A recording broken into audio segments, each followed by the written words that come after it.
আপনি জমি অধিগ্রহণ আইন আপনি করেননি কেন? সেই আমাদের এটা তো পরিষ্কার কথা, প্রথম কথা থেকে বলেছে জমি অধিগ্রহণ আইন রাজ্যের মতো করতে পারে। It has been declared in the parliament.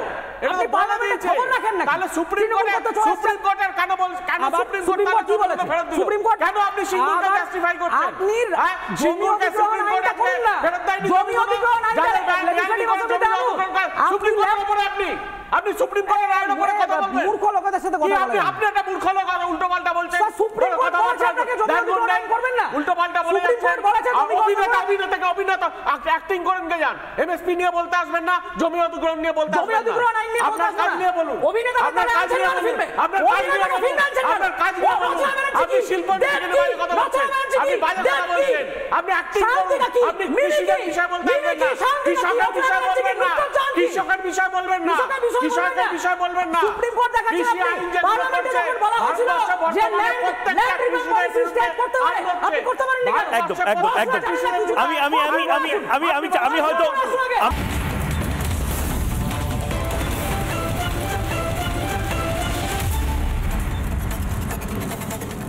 আমি শম্পা সেনের কাছে যাব। সম্পাদি, আপনারা বারবার অভিযোগ করেন আমি নাকি পরিবেশ নিয়ে কথা বলি না, শিল্প নিয়ে কথা বলি না, এই ডিসকোর্সটা নিয়ে নাকি আসলে রিপাবলিক বাংলার সমস্যার কি আপামর আমার আপনার সবার হয়ে যাচ্ছে?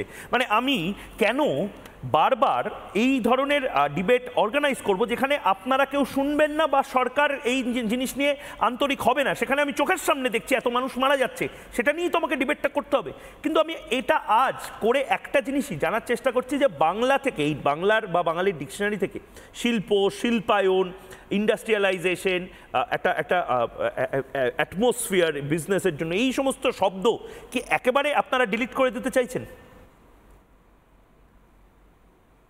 দেখো ময়ূক, যেদিন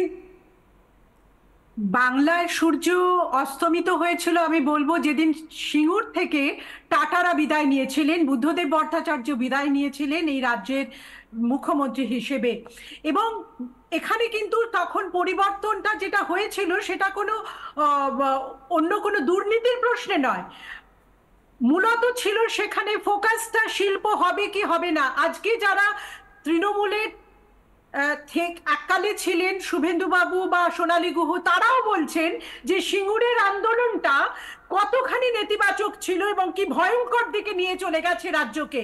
আমি বুঝলাম যে সেদিন যে পরিবর্তন হয়েছিল, তারপরে একটা সরকার এলো, তাদের তো কিছু করার ছিল। তারা আজকে কিন্তু বাংলায় যেটা উপহার দিয়েছে সেটা শুধু হিংসা এবং গোটা বাঙালি জাতিকে ভিখারিতে পরিণত করা। সমস্ত রাজ্য ফাঁকা হয়ে গিয়ে একটা এক্সোডাস চলছে, সমস্ত মানুষ পরিযায়ী হয়ে চলে যাচ্ছে, অথবা যাদের সামর্থ্য রয়েছে। কিন্তু সম্পাদি, এটাও কি বাংলার একটা ইউনিক জিনিস নয় শম্পা সেন, যে আমরা এখনো এত বছর পরেও সেই সিঙ্গুরই করছি? ঠিক আছে, সিঙ্গুর গেছে, নন্দীগ্রামের একটা জিনিস নিয়ে আমরা কথা বলবো, নন্দীগ্রামে হয়তো সমস্যা হয়েছে, পোলবাতে একটা জিনিস নিয়ে কথা বলবো, পোলবা একটা সমস্যা হয়েছে, সুদীপ্তদা না, আমরা আসলে তারপর সিঙ্গুরের রেঞ্জের কোনো এই ধরনের শিল্প রিলেটেড কোনো তর্ক বিতর্ক করতেই হয়তো ভুলে গেছি। এবং সৌজন্যে এটা সুদীপ্ত বাবু আপনাদের জন্য সম্পাদিক বলে দিক, তারপরে আপনার কাছে না, অবশ্যই সেটা তো দরকার। আজকে প্রত্যেকটা মানুষের ভাবা উচিত যে ওই 2000 টাকা মৃত্যুর পর ভাতাটি নেবেন, নাকি লক্ষ্মীর ভান্ডারের ভাতাতেই তার সারা জীবন চলে যাবে। প্রত্যেকটি মানুষের ভাবার দরকার।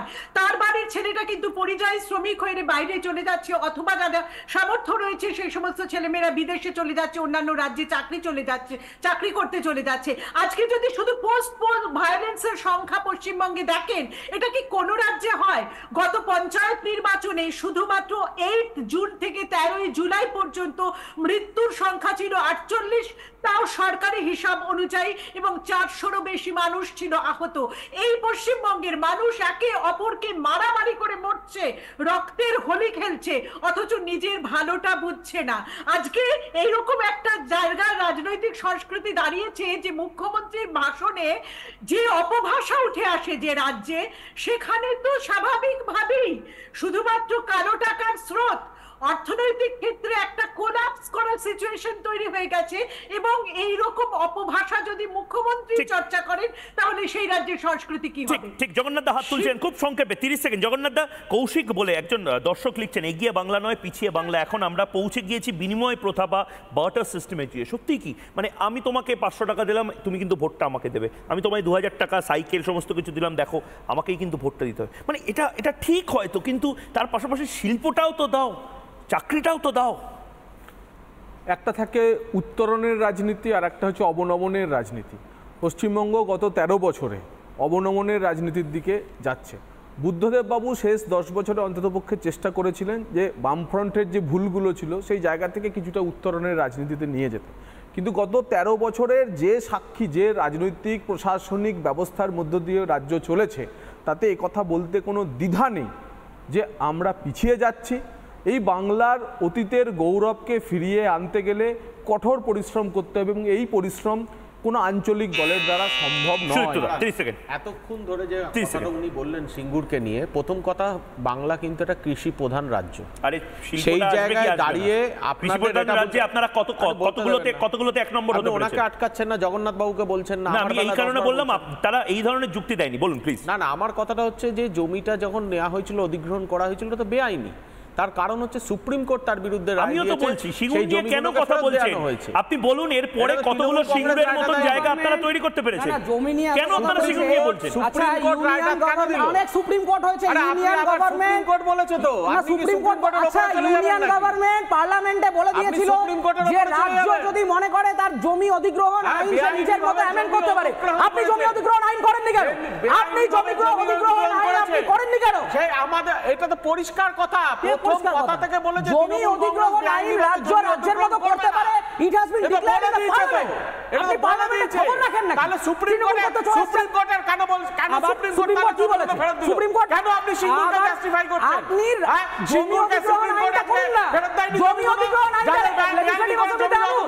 সুপ্রিম কোর্টের উপরে আপনি সুপ্রিম কোর্টের রায়ের উপরে কথা বলবেন? মূর্খ লোকেদের সাথে কথা বলেন আপনি একটা মূর্খ লোক, উল্টোপাল্টা বলছেন। সুপ্রিম কোর্ট বলেছে আপনাকে জমি অধিগ্রহণ আইন করবেন না, উল্টোপাল্টা বলে সুপ্রিম কোর্ট বলেছে অভিনেতা অ্যাক্টিং করেন কে যান, এমএসপি নিয়ে বলতে আসবেন না, জমি অধিগ্রহণ নিয়ে বলতে আসবেন না। জমি অধিগ্রহণ আইন নিয়ে বলতে আসবেন না, কাজ নিয়ে বলুন। অভিনেতা আপনার কাজ নিয়ে বলুন, আপনার কাজ নিয়ে বলুন, আপনার কাজ নিয়ে বলুন। আপনি শিল্প নিয়ে কথা বলছেন, আপনি বাজার কথা বলছেন, আপনি অ্যাক্টিং করুন, আপনি কৃষির বিষয় বলতে আসবেন না, কৃষকের বিষয় বলবেন না, কৃষকের বিষয় বলবেন না, কৃষকের বিষয় বলবেন না। সুপ্রিম কোর্ট দেখাচ্ছে পার্লামেন্টে যখন বলা হয়েছিল যে ল্যান্ড রিফর্ম স্টেট করতে হবে, আপনি করতে পারেন না। একদম আমি হয়তো আমার সময় শেষ বলে আমার সময় একদম সময় শেষ, ভাতা আছে, কাজ নেই। এই যে বিতর্ক, এই বিতর্কটা একদিনে শেষ হবে না, কিন্তু